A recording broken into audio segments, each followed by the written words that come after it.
So today is August 21 and holiday ngayon. Wala kaming work. So me and my workmates, my friends decided to go on a Binondo food trip. And ayun, samahan nyo kami kasi meron kaming magiging challenge today.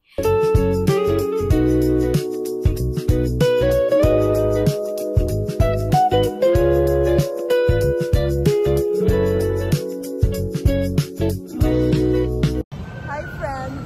Hi guys! Andiyan na yung mga kasama ko.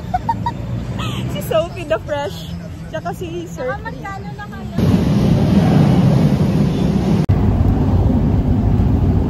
Naantok. Buhay ka naman sa vlog ko. Nahuli siya. Hi friends! So, nandito na kami sa Manila. Carriedo. Naliligaw na yata kami. Kakababa pa lang namin ng LRT. Carriedo Station kami bumaba. Tapos pare-pares kami walang alam kung paano pumunta. Nag-maps na si Sir. So, ayun. Siya ang Dora namin today. Kasi may mga dragon na siya. Basta may dragon na yan na daw yung Binondo. Okay, so hinahanap namin ngayon yung Ongtin Street. Pero ayun, ang dami na kami nakikita dito. Mukhang Chinatown na to.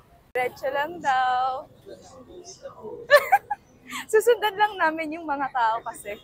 Diba? Ang galing ng Dora namin. Ano po? Diretso o hindi? Diretso lang tayo. Mukhang dead end yung dun eh. So, tatawid kami guys. Hula-hula na lang to.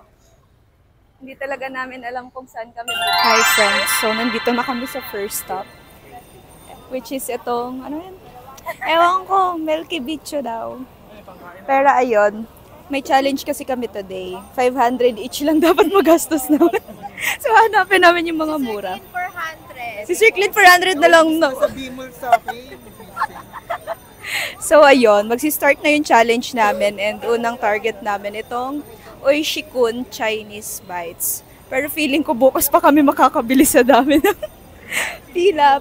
Hindi naman kami informed na ganito kainit sa loob. Ay, sobrang ka ng pila. Guys, mag-start na kami sa 500 challenge. 50, 500 bit. Naka 140 na agad ako, guys. Umorder ko ng... Ano order mo, sir? Siopaw lang? Ah, ilang siopaw? Isa lang. Oh, ako 2 siopaw. Nakamagkano ka na agad? Ay, hindi na siopaw. Pero 80? kung simula doon sa Bimol, nasa 200.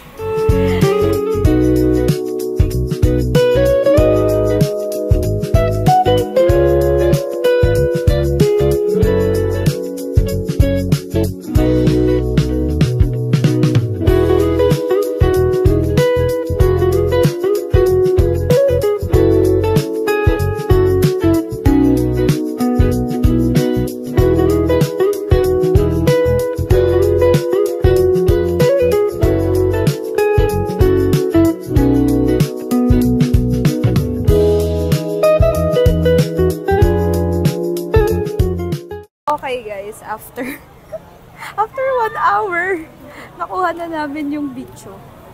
So yung Milky Bicho is 70 pesos. Meron silang 50 pesos. And magkano yung iyo, sir? 80? 80 po. Diba? Chocolate. Chocolate kasi sa kanya eh. Okay, magre-rate si Sir Clint. Ano? Tikman mo. So rate Sophie.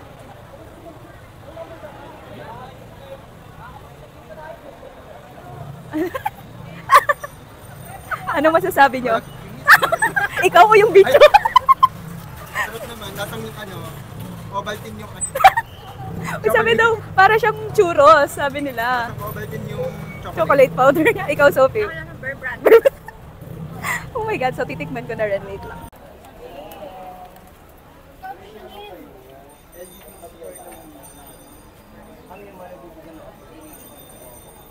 Ang fried siopaw, 35 pesos.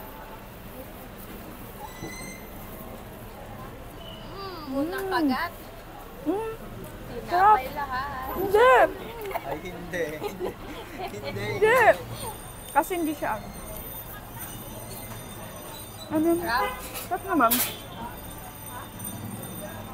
Sikiman lang kami dito guys kasi 500 lang kami.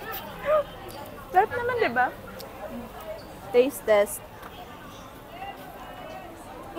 Nakalimutan niya yung pangalan. Paano yung sarap?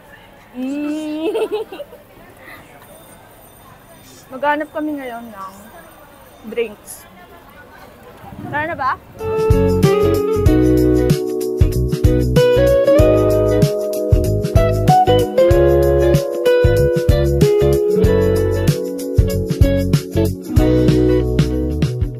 Okay, meron na kami. Ano masasabi mo, sir? Sarap. Ano siya?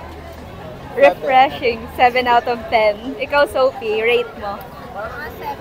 7 out of 10. So, 100 pesos to, guys. Nakamagkano ka na? 170. Ikaw, sir? 300. Ako, 240. 140 kanina, tapos 100 to. So, 250 na lang yung pera namin.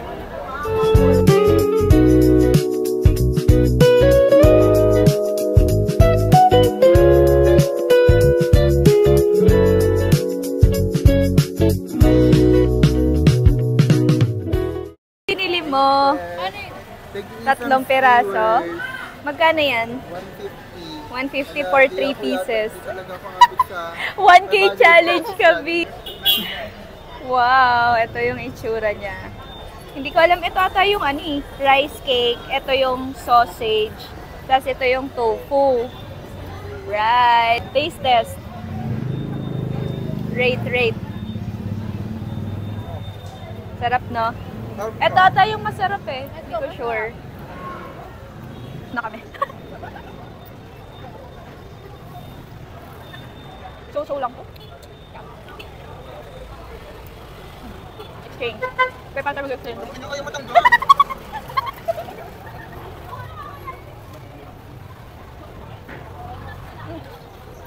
Sarap. Ang gabi na kayo. Minsan tanulo ka na, nakakahiya. Okay lang yan, sir.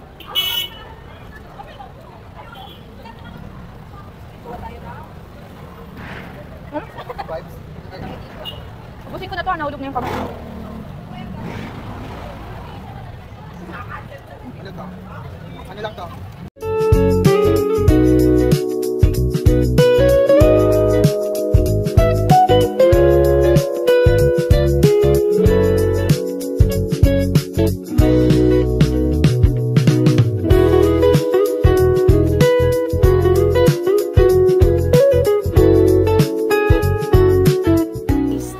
As a sweet tea. Approve. Sarap niya. Gagi. Ito siya. Sarap. Gagi, sarap.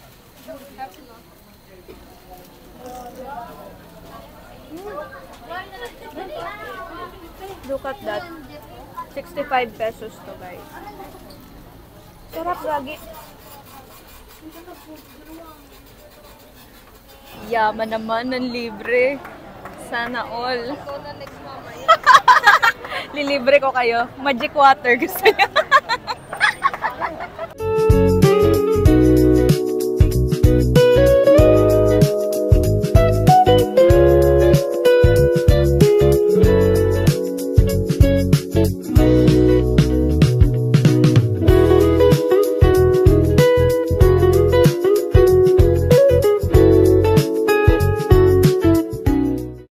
Okay guys, so susuko na kami. Hindi na kami magta-try ng Binondo Bites kasi sobrang haba pa ng pila niya. Ate, baka abutin kami ng alas 6. May pupuntahan pa naman kami. So, maghanap muna kami ng CR tapos magpe-freshen up lang. Kasi magpi-picture-picture kami around the area.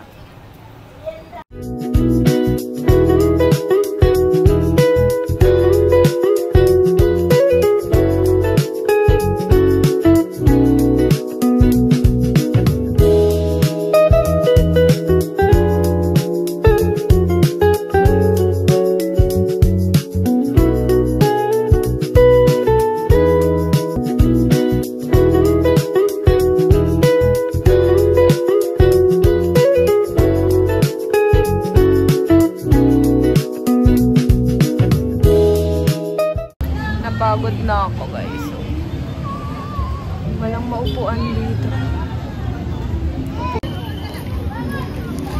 Napagod na si Sophie, nakiupo na siya.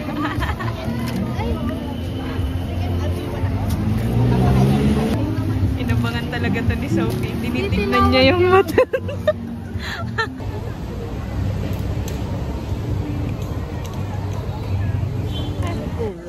Nagutom pa siya eh.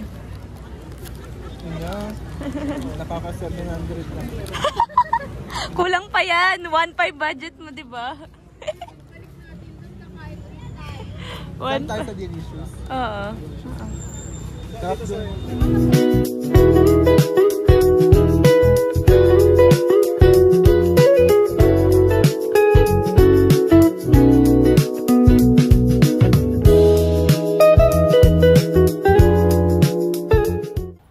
So guys, pabalik kami ngayon sa Binondo para mag-dinner.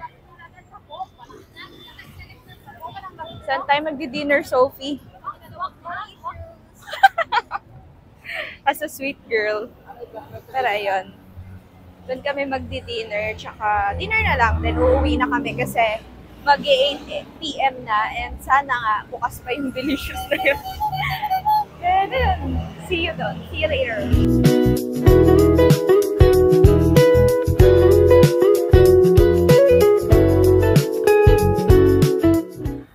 Lakad-lakad lang. Pagod na kami. Sa may saan banda yun, sir? Alam mo ba, sa may saan yun banda? Oo, sa may hinahan ko ng Binondo. Ah. Okay.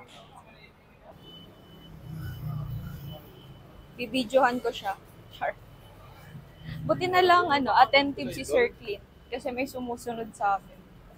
I mean, hindi naman kami assuming, pero mabuti na yung nag-iingat. Ayun siya, guys.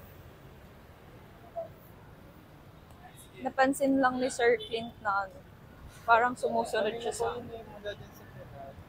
Oo nga. So, so, andito na kami sa last part ng itinerary namin for our dinner. Ito ang nirecommend ni Sir Clint. Delicious restaurant. Sana bukas pa siya. Pero feeling ko bukas pa naman siya. At nang makakain naman na kami. Ooh. Kapasok na kami. Kasi, uy, may ice cream. Ha? Pa daw dito sa taas. In fairness, malamig dito sa taas. Kaya dito kami maghahanap ng upuan. Order na kami. Anong nasa menu? Patingin ako ng menu. Di ko alam kung nababasa nyo, pero ito yung menu. Di ko alam kung anong bestseller nila dito. Saan ba sila kilala? Yung restaurant nila. Pero ang tinikman namin dito, chami. Masarap yung chami. Para siyang para siyang pansit. Pero hindi siya sabaw.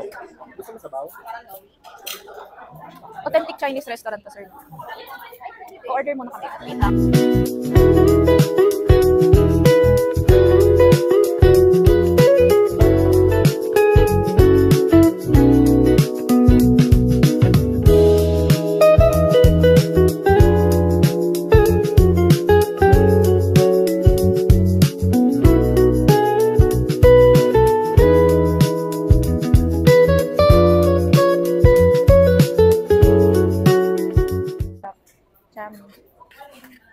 Natikman niya na daw to. Masarap daw. Siya pa rin. Siya pa rin talaga. Isasama ko yun. Walang cut-cut to, Sir Clint, ha? Walang cut-cut to. Anong so? Yun, siya pa rin. Napakanta mo siya bigla. O, ikaw, madam. Parang lahat natitikman. Anong rate mo? Unahin mo yung chami rin. Oh. Wala, tumango lang siya. Ang sayo mo mag-rate niya. O, ayan, yung kikiam. Yung mong rate. Rate mo. Ano yan? Rate mo nga. Out of 10. Masarap daw. 8. Hindi niya bet yung chami. Tumango lang siya. Unahin ko tong kikiam. I-test ko muna. Ano to, sauce? Sauce ng kikiam.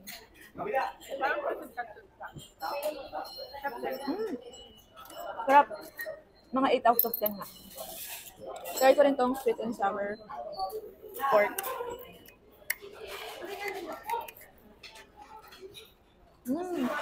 Sarap. 9 out of 10. Kasi itong pinagmamalaki ni Sir Kun. Chami. Wait lang, titikman ko na diretso. Sarap. Hindi lang bet ni Sophie. Ang sarap. Bet ka ba? So, ayan guys. Tapos na kaming mag-dinner and wala na, uwian na to. Pagod na kami. Nabusog ka naman ba, Sophie? Yes. Nag-enjoy ka naman ba, Sir Clint? Yes! So guys, ang payo ko lang sa inyo bago kayo pumuntang Binondo, magsuot kayo ng komportable. Ang init! Tingnan mo siya naka-long sleeve. Buti na lang manipis yung ano niya. Yun. Tapos magdala kayo ng electric fan kay Sophie. Lifesaver yan. Tapos, huwag kayong kumain ng buong araw kasi sobrang busog na namin. Pero yun lang. Hindi ko alam kung may edit ko ba to agad na vlog na to. Baka after 1 month na. Pero ayun. Go. Thanks for watching, guys. Pero magbabalik pa kami dito, siguro, for Binondo Bites na hindi na namin. That's it for our Binondo trip. Next time naman, guys. Bye-bye! Sir Clint, bye-bye. Bye! Sophie, bye-bye.